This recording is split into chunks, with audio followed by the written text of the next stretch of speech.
Epione pain management and regenerative centre. ఇక మీ నొప్పులు శాశ్వతం కావు. వరంగల్ పార్లమెంటు పరిధిలో గత కొద్ది రోజులుగా రాజకీయాలు వేడెక్కుతున్నాయి. ఒకరికి మించి ఒకరు మాటల తూటాలు పేల్చుకుంటున్నారు. అయితే అందరి టార్గెట్ కడియం కుటుంబం పైనే ఉంది. పార్లమెంటు ఎన్నికల్లో ఎట్లాగూ కడియంని ఎట్లా అడ్డుకోవాలన్నటువంటి దాని మీద ఇటు బీఆర్ఎస్ అలాగే ఇటు బీజేపీ పార్టీలు కూడా ఒక మాటల యుద్ధానికి తెరదీస్తున్నటువంటి పరిస్థితి. అలాగే కాంగ్రెస్ వాళ్ళు కూడా మిగిలిన పార్టీల మీద మాటల యుద్ధం. ఎందుకంటే ఎన్నికల్లో ఇది కామన్ అనుకోవచ్చు, కానీ ఇక్కడ ఇది పరిస్థితి తీవ్రంగా శృతిమించిపోతున్నటువంటి పరిస్థితిని గత కొద్ది రోజులుగా మనం చూస్తున్నాము. అయితే ఎందుకు ఇటువంటి పరిణామాలు చోటు చేసుకుంటున్నాయి? ప్రస్తుతం కడియం కావ్య గారు మనతో ఉన్నారు. వారిని అడిగి వారి మీద వచ్చున్నటువంటి అవాకులు చెవాకులు అలాగే మాటల తీరు ఏ విధంగా వారిని అంటే ప్రచారంలో ఎలా ఎదుర్కోబోతున్నారు వాటి గురించి మనం ఒకసారి కడియం కావ్య గారితో మాట్లాడదాం. అక్క నమస్తే. నమస్తే అండి.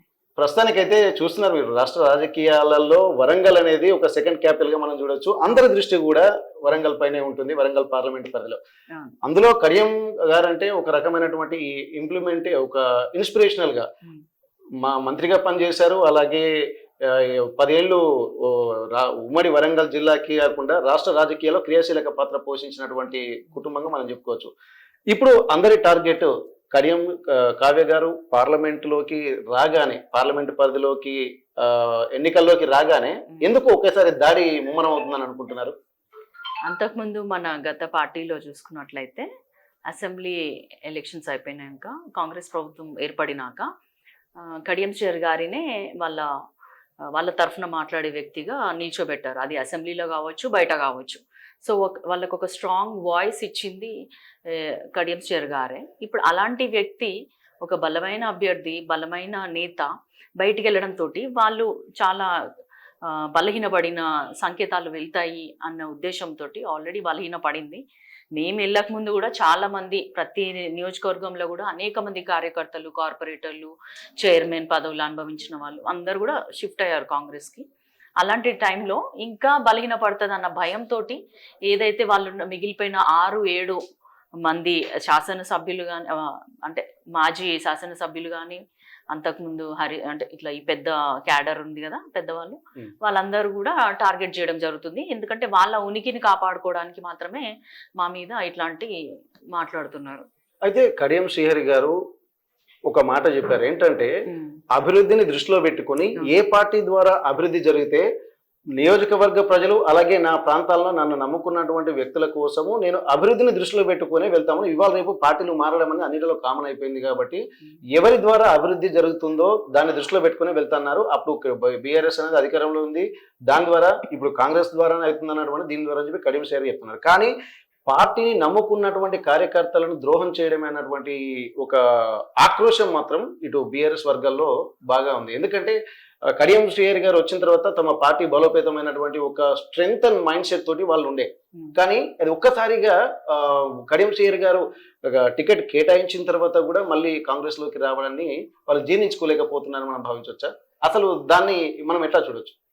అయితే కడియం శ్రీహరి గారు ఏమని డిసైడ్ అయ్యారంటే, ఈ 5 ఏళ్ళే నేను రాజకీయాల్లో ఉంటాను, తర్వాత నేను రిటైర్మెంట్ తీసుకుంటాను అని ఆలోచించారు. అదేవిధంగా ఇంత కాంగ్రెస్ గాలిలో ఉమ్మడి వరంగల్ జిల్లాలో మన వరంగల్ జిల్లాలో చూసుకుంటే 7 నియోజకవర్గాలలో 6 కాంగ్రెస్ అభ్యర్థులు గెలుచుకున్నారు. 1 కడియం శ్రీహరి గారు గెలిచారు. అది ఆయన మీద ఉన్న గుడ్ విల్, ఆయనకున్న మంచి పేరు వల్ల గెలిచారు. కడియం శ్రీహరి అయితేనే అభివృద్ధి చేయగలడు అన్న నమ్మకంతో ప్రజలు ఓటేశారు. కానీ తనకి గ్రౌండ్లోకి వెళ్ళినాక మనం అనుకున్నంత వేగంగా పనులు జరగవు, అధికార పార్టీలో ఉంటేనే మనం అనుకున్నట్టు చేయగలము, నేను ఏదైనా ఈసారి నా మార్కు నేను చూపెట్టి వెళ్ళాల్సిందే తప్ప ఊరికే నామమాత్రంగా ఒక ఎమ్మెల్యేగా ఉండడం నాకు ఇష్టం లేదు అన్న భావంతో ఆయన డిసైడ్ అయ్యారు. ఇంకొకటి, కార్యకర్తలు అంటారా, మా కార్యకర్తలు కూడా అంతకుముందు ప్రతిపక్షంలో ఉన్నట్టే ఫీల్ అయ్యారు మాకున్న అంతకుముందు ఎక్స్ఎమ్మెల్యే వల్ల. సో వాళ్ళని ఇంకో 5 ఏళ్ళు మళ్ళీ ప్రతిపక్షంలోనే ఉండమా మేము అన్న దాంట్లో వాళ్ళు ఒకలాంటి బాధలో ఉన్నప్పుడు వాళ్ళని కాపాడుకునే ఉద్దేశంతో కూడా పార్టీ మారడం జరిగింది. అయితే ఏదైతే పెద్ద ఎత్తున కార్యకర్తల గురించి మేము అంటే రాష్ట్ర వ్యాప్తంగా ఆలోచించలేదు, కానీ మా కార్యకర్తలు, మా గన్పూర్ వాళ్ళు ఎవరైతే మాతోటి 30 ఏళ్ళ నుంచి ప్రయాణం కొనసాగిస్తున్నారో వాళ్ళ కోసము మేము పార్టీ మారడం జరిగింది. ఓకే, ఈ వరంగల్ పార్లమెంట్ పరిధిలో ఉన్నటువంటి 7 నియోజకవర్గాల్లో మీరు పర్యటిస్తున్నారు. ముఖ్యంగా స్టేషన్ గన్పూర్లోకి వెళ్ళిన తర్వాత అక్కడి స్థానిక ప్రజల నుండి, పార్టీ కార్యకర్తల నుండి మీకు వస్తున్నటువంటి రెస్పాన్స్ ఎలా ఉంది? ఇంకా ఉన్న 7 నియోజకవర్గాలలో స్టేషన్ కనుపూర్ అంటే ఇక మా సొంతిల్లే. అక్కడ ఉన్న ఇందిర గారు ఎవరైతే డాడీ తోటి మొన్న పోటీ చేశారో ఆపోనెంట్గా, తను కూడా మన వైపే వచ్చేసారు. అంటే మేమే వాళ్ళ పార్టీలోకి వెళ్ళాం అనుకోండి. ఇద్దరు కలిసే Support గా. ప్రచారం చేస్తున్నారు. ప్రతి మండల స్థాయి మీటింగ్ అయినా ప్రతి మీటింగ్కి కూడా ఇద్దరు సంప్రదించుకొని ముందుకెళ్తున్నారు. కాబట్టి ఇద్దరు ఇటు అంతకుముందు డాడీకి వచ్చిన 1,00,000 ఓట్లు, మేడంకి వచ్చిన 95,000 ఓట్లు రెండు కలుపుకుంటే చాలా అధిక మెజార్టీ నాకు స్టేషన్ కనుపూర్లోనే వస్తుంది. ఓకే, కొంతమంది ఇప్పుడు కాంగ్రెస్ పార్టీకి వస్తున్నారు బీఆర్ఎస్ నుండి కూడా. ఎందుకంటే కడియం శ్రీహరి రాగానే సహజంగా ఆయన అభిమానులు కానీ మిగిలిన వాళ్ళు కూడా కాంగ్రెస్ పార్టీలోకి వచ్చేటువంటి అవకాశం ఉంటుంది. మరి కొన్ని సందర్భాల్లో కూడా ఇప్పుడు కాంగ్రెస్ పార్టీలో ఉన్నటువంటి మా బలం మాకు సరిపోతుంది, మళ్ళీ కొత్త వాళ్ళు ఎందుకన్నట్టు కాంగ్రెస్ వాళ్ళు కూడా కొంత ఆందోళన చెందుతున్నట్టు మన జరుగుతున్నటువంటి పరిణామాలను గమనించాం. దీనికి మీరేం సమాధానం చెప్పగలుగుతారు? ఒకటండి, ఇప్పుడు ఏంటంటే ఏఐసిసి వాళ్ళు ఎంత సీరియస్గా ఉన్నారంటే, ఏదైతే ఇప్పుడు నరేంద్ర మోడీ వేవ్ అనేది చాలా తక్కిందికి వచ్చేసింది. వాళ్ళకి ప్రభుత్వం ఏర్పాటు చేసుకోవడము వాళ్ళది డౌట్ఫుల్గానే ఉంది. అదే రాహుల్ గాంధీ గారికి ప్రధానమంత్రి అయ్యే అవకాశాలు చాలా చాలా ఎక్కువ. కాబట్టి ఏఐసిసి నుంచి క్లియర్ ఆదేశాలు ఉన్నాయి. ఏంటి అంటే ఎవ్వరు వచ్చినా, అంటే ఇప్పుడు పెద్ద స్థాయి నేతలే కాదు, ఎవ్వరు వచ్చినా ఒక చిన్న లీడర్ ఆయన నుంచి ఒక 10 ఓట్లు వస్తున్నాయి, ఒక 50 ఓట్లు వస్తున్నాయి అంటే తీసుకోండి, కాంగ్రెస్ని బలోపేతం చేసుకోండి. ఆ విధంగా మనం ఖచ్చితంగా సెంట్రల్లో గవర్నమెంట్ ఫామ్ చేసే దిశగా ప్రయత్నాలు చేయాలన్న ఉద్దేశాలు సంకేతాలు వాళ్ళు ఇస్తున్నారు. అదేవిధంగా కార్యకర్తలు కూడా ఇక్కడ వాళ్ళు ఆల్రెడీ ఉత్సాహంగా ఉన్నారు. ఏంటి అంటే మా 10 ఏళ్ల తర్వాత మా ప్రభుత్వం వచ్చింది, కాంగ్రెస్ ప్రభుత్వంలో ఉన్నాం మేము, అదేవిధంగా కేంద్రంలో కూడా మన ప్రభుత్వం వస్తే బాగుంటుందన్న ఉత్సాహంతో వాళ్ళు పనిచేస్తున్నారు. అయితే ఇప్పుడు మనం చూసినట్టయితే రీసెంట్గా రాజయ్య గారు స్పెసిఫిక్గా కడియం శ్రీహరి గారి మీద, కడియం అంటే వీళ్ళ కుటుంబములు రాజకీయాల్లోకి వస్తేనే అందరినీ మోసం చేస్తున్నారు అన్నటువంటి ఒక సందేశాన్ని ఎక్కువగా పంపిస్తున్నటువంటి పరిస్థితి. ఇప్పుడు అలాంటి వారికి పబ్లిక్ మీటింగ్లో అలాగే బీఆర్ఎస్ మీటింగ్లో అలా చెప్తున్నప్పుడు కార్యకర్తల నుంచి కూడా కొంత ఒక ఉత్సాహమైనటువంటి వాతావరణము, స్టేజ్ల మీదకి వెళ్ళి ఒక డ్యాన్సులు చేసేటువంటి అంత ఒక హ్యాపీ ఎన్వైరన్మెంట్లోకి వాళ్ళు వెళ్తున్నారు. అంటే వాళ్ళ మనసులో మిమ్మల్ని ఒక దెబ్బ కొట్టేటువంటి వ్యూహం అట్లా ఆ కాన్ఫిడెంట్లోకి వాళ్ళు ఏమైనా వెళ్ళారు అనుభవించవచ్చా? నియోజకవర్గ ప్రజల్ని వాళ్ళ వైపు తిప్పుకున్నట్టుగాని. ఒకటి ఏంటంటే వాళ్ళ ప్రవర్తన ఎట్లుందంటే, ఒక డ్రామా కంపెనీ వాళ్ళు కనుక ఒక డ్రామా ప్రదర్శించే ముందు రిహార్సల్ చేసుకున్నట్టు, అప్పుడు ఎదురుగా ప్రేక్షకులు ఎవరు ఉండరు. నా తెలిసి వాళ్ళ మీటింగ్స్కి ఎవరు వస్తున్నారో కూడా చూపెట్టట్లేదు, ఎక్కడ కూడా వాళ్ళు మాత్రమే ఎగురుతున్నారు. మరి ఆయనకి ఎంపీ టికెట్ కూడా ఇవ్వలేదు. మరి అంత ఆనందం ఏంటో, ఎక్కడ కూడా ఆయనని ఎక్కడ కూడా కాంగ్రెస్ వాళ్ళు ఎలో చేయలేదు. ఆయన 2 నెలలు ఎక్కని గడపలేదు, కలవని మంత్రి లేడు. ఆఖరికి ఢిల్లీకి వెళ్ళి ఏఐసిసి వాళ్ళని కూడా కలవడం జరిగింది. ఎవరు కూడా ఆయనని ఎంటర్టైన్ చేయలేని పరిస్థితి. ఇంకొక విధంగా చూసుకుంటే బీఆర్ఎస్ తరఫున కూడా నాకు ఈ పార్టీ వద్దు అని వెళ్ళిపోయిన ఆయనని తీసుకొచ్చి మళ్ళీ కూర్చోబెట్టుకున్నారు. అంటే బీఆర్ఎస్ కూడా ఎట్లాంటి దీనస్థితికి దిగజారిందన్నది, మరి వాళ్ళ అంత ముద్దు, ఆయన అంత ముద్దు అనిపిస్తే అసలు ఆయనకి ఎమ్మెల్యే టికెట్ ఇవ్వచ్చు. పోనీ ఇప్పుడు మళ్ళీ ఆయన వచ్చిన తర్వాతనే ఎంపీ టికెట్ అనౌన్స్ చేశారు. అదే ఆ ఎంపీ టికెట్ అయినా కూడా ఆయనకి ఇవ్వచ్చు కదా. ఆ 2 ఇవ్వకున్నా కూడా ఆయనకు కాలుగలిన పిల్లి లేక ఆ డాన్స్ లేదో, అంటే ఒక మతి స్థిమితం తప్పిన వ్యక్తిని స్టేజ్ మీద వదిలేస్తే ఎట్లుంటుందో ఆయన ప్రవర్తన ఆ విధంగా ఉంది. ఓకే, ఇప్పుడు మనం బీజేపీ అయిపోతాము. ఎందుకంటే బీజేపీ వాళ్ళు ఏంటంటే 400 సీట్లు లక్ష్యంగా అంటున్నారు. ఓన్లీ బీజేపీ నుండి 375 అని చెప్పి వాళ్ళు గత కొద్ది రోజులుగా ప్రచారం కాదు, వాళ్ళ ఒక విజన్లో అదొక అంతర్భాగం అన్న లెవెల్లో ప్రచారం జరుగుతుంది. అటువంటప్పుడు బీజేపీ వాళ్ళు కూడా కేవలము కడియం కుటుంబాన్ని టార్గెట్ చేస్తున్నారు. ఎక్కడ దాదాపు ఇటు బీఆర్ఎస్ ను టార్గెట్ చేసినటువంటి దాఖలాలు కనిపిస్తలేవు, కేవలం కడియం కుటుంబాన్ని టార్గెట్ చేస్తున్నారు. ఎందుకంటే మన శ్రీరామనవమి ఉత్సవాల్లో కూడా కడియం శ్రీహరి గారు ఒక అనుచిత వ్యాఖ్యలు చేస్తున్నారు. రాముడి మీద వాళ్ళకేనా అన్న, ఓకే రాముడి ఉత్సవాలు జరుపుకుంటే వీళ్ళేదో ఒక ప్రొటెక్టివ్ మోడ్లోకి వెళ్తున్నట్టున్నారన్న భావన బీజేపీ ప్రెస్ మీట్లో వాళ్ళు చెప్తున్నారు. అంటే కడియం శ్రీహరి గారు కూడా శ్రీరామ ఉత్సవాలకు కూడా వాళ్ళకి ఇష్టం లేదు. అటువంటిప్పుడు ఒక జాతీయ భావాన్ని మనం సమకూర్చాల్సినటువంటి స్థితిలో ఈ రాముణ్ణి మనం పూజించుకుంటే తప్పేంటి అన్న ఒక ఆ విమర్శలు చేశారు బీజేపీ వాళ్ళు. అంటే ఒక విషయం అండి, వాళ్ళు ఏంటంటే ప్రతి చోట మతాన్ని తీసుకురావడం, దేవుణ్ణి తీసుకురావడం అనేది ఏదైతే చేస్తున్నారో అది వాళ్ళకి వెన్నతో పెట్టిన విద్యనే. వాళ్ళ దగ్గర ఇంకా వేరే విషయాలు ఏం లేవు. ఎట్లయితే రాముడు ధర్మాన్ని కాపాడడానికి వచ్చిన వ్యక్తి, కానీ మన అందరూ కూడా ఒకటే, అందరూ సమానమే, అందరినీ మంచిగా చూసుకోవాలి అన్న రామరాజ్యం అట్లా ఉండేది. అట్లాంటిది మోడీ రాజ్యం ఎట్లయిపోయిందంటే ప్రజలందరినీ చెల్లాచెదురుగా చేయడము, క్యాస్ట్ వైజ్గా విడదీయడము, మతం వైజ్గా విడదీయడము, వాళ్ళ మీద అఘాయిత్యాలు అన్యాయాలు చేయడం, ఇవన్నీ కూడా చాలా దారుణమైన పరిపాలన అందించారు గత 10 ఏళ్ల నుంచి చూసుకున్నట్లయితే. అన్ని మీడియా సంస్థలను కానీ, ఈడీలను కానీ, ఇంకా మిగతా సిఐడి, సిబిఐ ఇట్లాంటి అన్ని వ్యవస్థలను వాళ్ళ గుప్పిట్లో పెట్టుకొని దేశాన్ని సర్వనాశనం చేసిండ్రు. మీడియాలో కూడా ఇవన్నీ బయటికి రాకుండా జాగ్రత్త పడ్డారు. ఆ విధంగా వాళ్ళ పాలన ఉంది, ప్రజలకు కూడా తెలుస్తుంది. ఏదైతే 400 అనుకుంటున్నారో అది నిజం కాదు, అది కూడా వాళ్ళ గ్రాఫ్ పడిపోయింది. కాబట్టి ఇప్పుడు కడియం శ్రీహరి గారు చెప్పారా నాకు ఇష్టం లేదు అని, అట్లా వాళ్ళు లేనిపోని అని నిందలేస్తున్నారు. నిన్న కూడా చూసుకున్నట్టయితే అసలు ఫస్ట్ నేను ఎస్సీ కాదంటారు, తర్వాత నేను ఒక గవర్నమెంట్ ఉద్యోగిని కాదంటారు, నేను ఇక్కడ అమ్మాయిని కాదంటారు. అంటే ఒక అమ్మాయి రాజకీయాల్లోకి వస్తున్నా కూడా మానసికంగా దెబ్బతీయాలి ఈమెని ఇంకా ముందుకు సాగకుండా చెయ్యాలి, ఒక బాధలో ఈమె ఉండిపోవాలన్న ఉద్దేశంగా లేనిపోని అన్ని ఆరోపణలు చేస్తున్నారు అంతే. ఓకే, మన భారత రాజ్యాంగంలో స్పష్టంగా పేర్కొంది ఇంటర్ క్యాస్ట్ మ్యారేజ్ కానీ ఇంటర్ రిలీజియన్ మ్యారేజ్ కానీ ఎక్కడా దీనికి వ్యతిరేకంగా దీంట్లో లేదు. ఎందుకంటే ఇది ఒక సర్వ స్వతంత్ర సార్వభౌమాధికారం అని చెప్పి ప్రాథమిక సూత్రాలలోనే ఒక మనిషి స్వేచ్ఛకు సంబంధించినటువంటి అంశాలను కూడా జోడించారు. అటువంటిప్పుడు కేవలం ఇంటర్ కాస్ట్ మ్యారేజ్ని, ఇంటర్ రిలీజియన్ మ్యారేజ్ని తెర మీదకి తీసుకురావడాన్ని మీరు ఎలా చూస్తున్నారు? కేవలం అదే టార్గెట్ చేసుకుంటున్నారు బీజేపీ వాళ్ళు. ఆయన బీజేపీ అభ్యర్థి ఎవరైతే ఉన్నారో వాళ్ళు ఏదో లా చదివినా అని అంటున్నారు. మరి లా చదివిన వ్యక్తికి లా గురించి తెలియకపోవడం చాలా విచిత్రంగా ఉంది.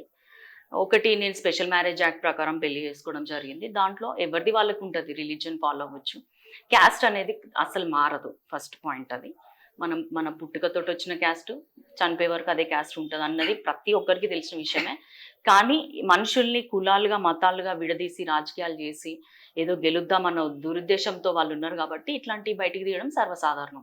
ఓకే, అయితే ఇప్పుడు మనం పార్టీ ప్రచారంలో కాంగ్రెస్ పార్టీ నిన్న రేవంత్ రెడ్డి సభ ఒక అద్భుతమైనటువంటి జోష్ కాంగ్రెస్ కార్యకర్తలు ఇచ్చిందనుకోవచ్చు. ఎందుకంటే పార్లమెంటు, మహబూబాద్ పార్లమెంట్లో 7కు 7 నియోజకవర్గాలు కూడా కాంగ్రెస్ పార్టీ అభ్యర్థులే, ఎమ్మెల్యేలే ఉన్నారు. అది వాళ్ళ కింద ఒక సానుకూలంగా మనకు ఉందని అనుకుంటున్నారు. ఇప్పుడు వరంగల్కి వచ్చేసరికి వరంగల్లో కూడా కడియం గారు బీఆర్ఎస్ పార్టీ నుండి గెలిచి అలాగే కాంగ్రెస్ పార్టీకి వచ్చారు. ప్లస్ అందరి టార్గెట్ కూడా కేవలం కడియం కుటుంబం అనే మీదనే ఉంది. ఇటు ఎంఆర్పిఎస్ వాళ్ళది ఒక రకమైనటువంటి దాడి, ఇటు బీజేపీ వాళ్ళది ఒక రకమైనటువంటి దాడి, అలాగే బీఆర్ఎస్ వాళ్ళది ఒక రకమైనటువంటి దాడి. అందరి వాగ్బాణాలు మాత్రం కేవలం కడియం కుటుంబం పైనే ఎక్కుపెట్టున్నాయి. అటువంటిప్పుడు ఈ మహబూబాబాద్లో కొద్దిగా సానుకూల వాతావరణం ఉన్న దాని మీద వాళ్ళు కాన్ఫిడెంట్ గా ఉన్నారు. ఇప్పుడు వరంగల్లో మీకున్నటువంటి ప్రతికూల పరిస్థితులు ఏంటి, అనుకూల పరిస్థితులు ఏంటి? రేపు 24వ జరిగేటువంటి సభకు మీరు ఎలా సమాయత్తం కాబోతున్నారు? ఒక్కటండి, కడియం శ్రీహరి గారికి ఈ ఒక్క ఎలక్షనే కాదు, ప్రతి ఎలక్షన్లో కూడా ముప్పేట దాడి ఉంది. అది మందకృష్ణ మాదిగ గారు అప్పటి నుంచి తన ఎలక్షన్స్ అప్పుడు తను అలాగే మాట్లాడిండు. తర్వాత మాకు మా పార్టీలోనే మాకు ప్రత్యర్థులు ఉండేటోళ్ళు. అట్లా మాకు ప్రతి ఎలక్షన్ అప్పుడు ఇబ్బందిగానే మారేది.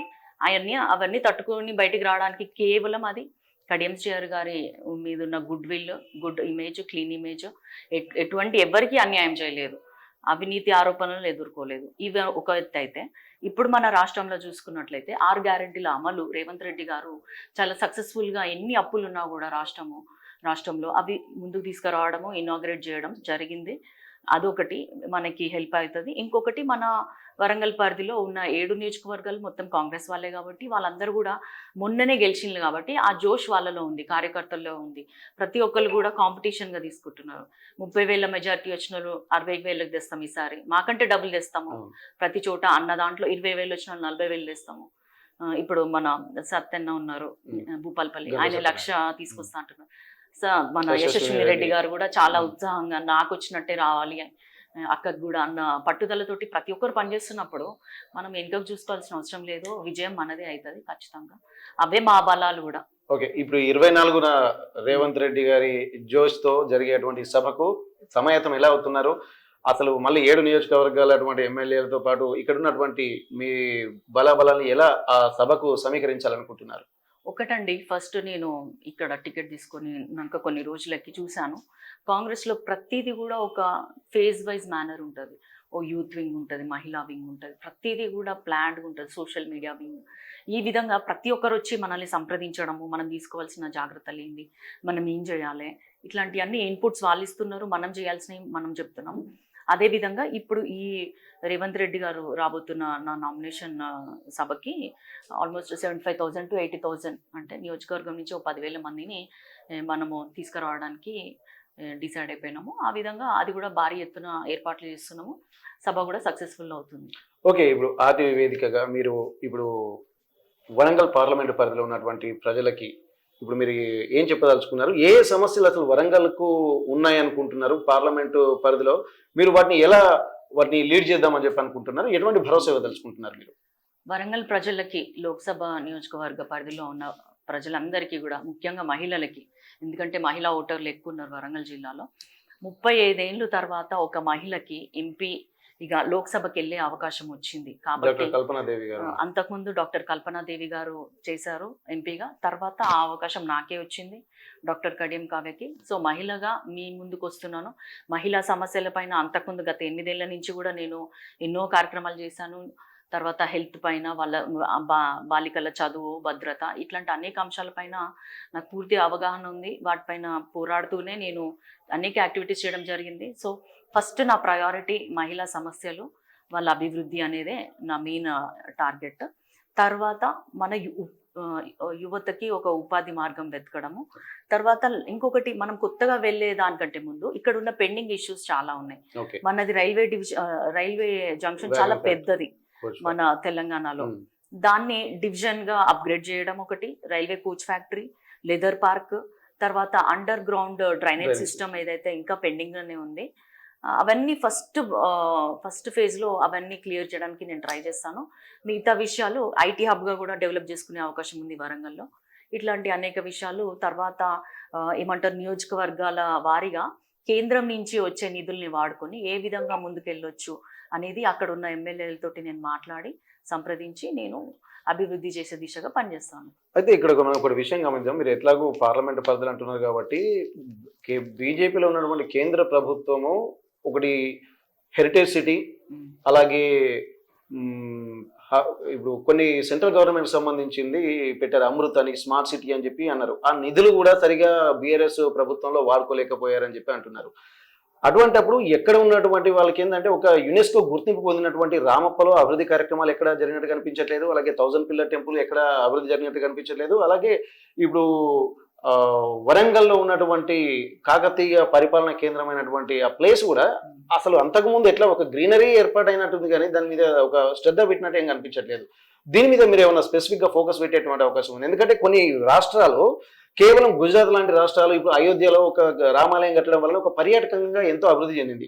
అటువంటిప్పుడు పర్యాటకంగా కూడా ఈ యునెస్కో గుర్తింపు పొందినటువంటి వీటిని మీద ఫోకస్ పెట్టి ఇక్కడ కూడా వరంగల్కు పర్యాటకులు తీసుకొచ్చేటువంటి కాన్సెప్ట్ ఏమన్నా మీరు ఆలోచించగలుగుతారా? ఒకటండి, బీజేపీ ఎప్పుడు దక్షిణాది రాష్ట్రాలకి మొండి చెయ్యి చూపించింది. అందులో ముఖ్యంగా తెలంగాణకి ఇప్పుడు ఎవరిని అడిగినా కూడా తక్కువని చెప్పలేరు. ఈ పథకం తీసుకొచ్చింది బీజేపీ తెలంగాణకి కానీ వరంగల్కి కానీ అని చెప్పలేని పరిస్థితిలో గత 10 ఏళ్ల నుంచి వాళ్ళు కేంద్రంలో ఉన్నా కూడా ఒక పని చేయలేదు. నాకు వరంగల్ అంటే స్వతహాగా చాలా ఇష్టం, ఎందుకంటే మా ఊరు కాబట్టి నాకు చాలా ప్రేమ వరంగల్ అంటే. ఇది ఒక ఏమంటారు, పురాతన కట్టడాల ఒక హెరిటేజ్ హిస్టారికల్ ప్లేస్. ఇది 1000 స్తంభాల గుడి ఉంది, తర్వాత కిలా వరంగల్ ఉంది, రామప్ప ఉంది, లక్నవరం ఉంది, ఎన్నో మంచి మంచి పర్యాటక కేంద్రాలు ఉన్నాయి. సో ఆ విధంగా కూడా ఎక్కడైనా కూడా టూరిజం డెవలప్ అయితే కూడా మనకి వచ్చే ఏమంటారు ఇన్కమ్ గవర్నమెంట్ కి బిల్డ్ అవుతుంది, ఇటు ప్రజలకి అనుకూలంగా ఉంటుంది. ఇన్ని విధాలుగా వీటిని స్ట్రెంథెన్ చేసుకోగలిగితే ఖచ్చితంగా నేను ఒక వరంగల్ వాసిని కాబట్టి మన ఉద్దేశం ఎంతసేపు అభివృద్ధి, మనం ఏదో భూ కబ్జాలు చేయడము లేకపోతే ఇల్లీగల్ ప్రాపర్టీస్ తీసుకుందాము అన్న ఉద్దేశాలతో వచ్చి వాటిని కాపాడుకునే వ్యక్తి లెక్క, బీజేపీ అభ్యర్థి లెక్క మనం కాదు. మనం కేవలం ఒక క్లీన్ ఇమేజ్ తోటి వస్తున్న వ్యక్తులం కాబట్టి మనకు ఫోకస్ ఎంతసేపు అందులో. నేను డాక్టర్ చదివాను, పీజీ చేశాను, చాలా ఉన్నత స్థాయి చదువు, అది ఉన్నతమైన వృత్తి కూడా, అది అంత మంచి దాంతో వస్తున్నా నేను కాబట్టి డెఫినెట్గా వీటిపైన ఫోకస్ చేస్తాను. నా మార్క్ కూడా నేను చూపించుకోవాలి అన్న ఉద్దేశంతో ఉన్నాను. అంటే కొంచెం ఇంకా యంగ్ ఏజ్ కాబట్టి డెఫినెట్గా కూడా ఆ ఎనర్జీ లెవెల్స్ వేరు ఉంటాయి, చెయ్యాలన్న తపన చాలా ఎక్కువ ఉంటుంది. కాబట్టి ఇవన్నీ చూసుకుంటే ఖచ్చితంగా వీటి కోసం అంటే నేను ఈ 5 ఏళ్ళు మాత్రం పోరాడతాను, తీసుకొస్తాను. Okay, thank you. అయితే ఇక్కడ మనం స్పెసిఫిక్ గా గమనించాల్సింది ఏంటంటే కడియం శ్రీహరి గారు ఎప్పుడైతే రాజకీయాల్లోకి వచ్చారో ఎక్కడికి వెళ్ళినా కానీ వాళ్ళ స్ట్రెంత్ ను దృష్టిలో పెట్టుకొని పార్టీలో అతన్ని ఆహ్వానించాయి తప్ప ఇతను ఎప్పుడు పార్టీలకు వెంట పరిగెత్తలేదు. ఎందుకంటే అతనికి ఉన్నటువంటి క్లియర్ ఇమేజ్ మిగిలిన పార్టీలకే బలమవుతున్నది తప్ప పార్టీలు ఎప్పుడు ఈయనకు చేసినటువంటి కార్యక్రమాల్లో అభివృద్ధిలో భాగంగానే బలమవుతున్నాయి అంటున్నారు. అందులో భాగంగానే ఆయన కాంగ్రెస్ పార్టీలోకి రావడం వల్ల బీఆర్ఎస్ ఆటోమేటిక్ గా వీక్ అయిపోయింది. అలాగే బీజేపీకి మాట్లాడడానికి ఏమీ లేదు కాబట్టి తమపై ఒక అభండాలు వేస్తున్నటువంటి పరిస్థితి కనిపిస్తుంది. ఎప్పుడైనా రాజ్యాంగానికి సంబంధించినటువంటి ఒక నాలెడ్జ్ ఉంటే అది ఖచ్చితంగా మాట్లాడాలా వద్దా అన్నటువంటి విషయం వాళ్ళకే అర్థం కావాలంటున్నారు. ఇంకొక వైపు ఇప్పుడు ఒక కాంగ్రెస్ పార్టీలో ఒక ఉన్నతమైనటువంటి జోష్ ఉంది. ఇటు మహబూబాబాద్ పార్లమెంట్ లో ఉన్నటువంటి 7 నియోజకవర్గాలు కాంగ్రెస్ పార్టీ ఉన్నాయి. అలాగే వరంగల్ పార్లమెంటు పరిధిలో ఉన్నటువంటి 7 నియోజకవర్గాలు కూడా కాంగ్రెస్ పార్టీదే ఉన్నాయి. కాబట్టి ఇప్పటి వరకు 10,000, 20,000, 30,000 గెలిచినటువంటి మెజార్టీ ఇప్పుడు దానికి లక్షలకు పైగా వెళ్ళేటువంటి అవకాశం ఉందన్నటువంటి ఒక ధీమా వ్యక్తం చేస్తున్నారు. ఒక మంచి యువకురాలుగా ఉన్నటువంటి తను రాబోయేటువంటి డాక్టర్ గా ఉన్నటువంటి హై ప్రొఫైల్ మైండ్ సెట్ నాకు ఉంది కాబట్టి పార్లమెంట్ పరిధిలో ఉన్నటువంటి అన్ని సమస్యలు కొత్త వాటి కంటే ముందున్నటువంటి సమస్యలను తీర్చడమే దృష్టి పెడతామంటున్నారు. ఏది ఏమైనప్పటికీ కూడా రాబోయే రోజుల్లో ఖచ్చితంగా వరంగల్ పార్లమెంటు స్థానాన్ని కైవసం చేసుకుంటున్నటువంటి ఒక ధీమా కడియం కావ్య గారు వ్యక్తం చేస్తున్నారు. హన్మకొండ నుండి కెమెరా పర్సన్ రాజుతో వెంకటరత్నం, RTV వరంగల్. మరిన్ని వీడియోస్ కోసం ఛానల్ ని సబ్స్క్రైబ్ చేయండి. లేటెస్ట్ అప్డేట్స్ కోసం వాట్సాప్ ఛానల్ ని ఫాలో చేయండి. అండ్ లింక్ డిస్క్రిప్షన్ లో ఉంది.